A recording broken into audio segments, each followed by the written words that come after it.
नमस्कार, good morning. आता सकाळचे वाजले आहेत 4. बघा आमच्याकडे अशी बाहेर झोपतात लोक. तर बघा आणि सकाळी सकाळी किती छान वातावरण. मला करायचा होता अहोंचा टिफिन करून म्हटलं त्यांचा टिफिन आणि वर गेली तर बघा किती सुंदर असं वातावरण दिसत होतं. तर मला खूप छान असं हवा पण सुटली होती. तर खूपच सुंदर अशी हवा सुटलेली होती आणि बघा किती सुंदर असं वातावरण वाटत होतं वर. तर मी म्हटलं बाहेर वरच थोडं वेळ थांबावं. आणि बघा एक पण मातीचं घर असं आहे नाही या गावामध्ये.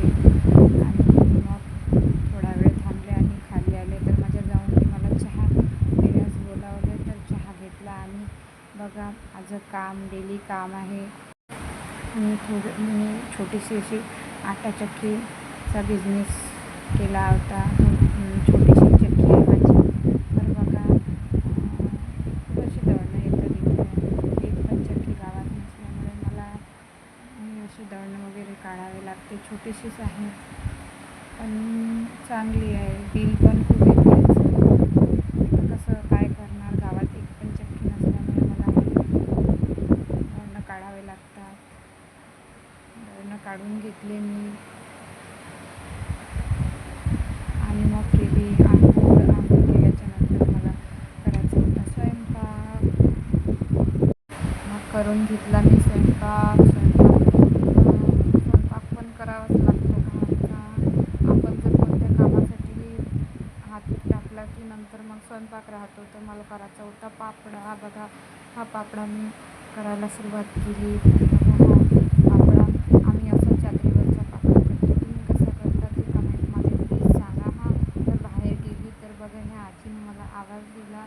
तर मला जायचं होतं मंदिरात. तर ह्या आजीनंच आवाज दिला. तर ते खूप गोड अशा गोष्टी सांगतात. तर चहा वगैरे दिला तर मला आणि थोडा वेळ बस करून मला खूपच आदर येत होती. तर थोडा वेळ तिच्यासोबत अशा गोष्टी करता करता वेळ कसा गेला तर माहीतच नाही पडलं. तर मला जायचं होतं आपल्या मंदिरामध्ये. तर ही आजी मला सोडतच नव्हती.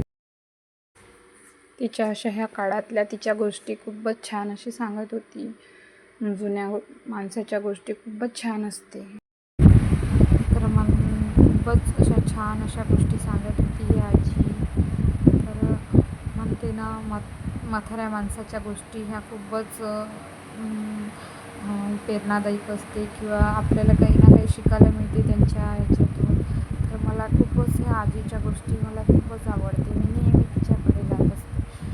आज माझ्याकडे वेळ नव्हता त्याच्यामुळे मला तिथे थांबावं असं वाटत नव्हतं. कारण मला जायचं होतं मंदिरात.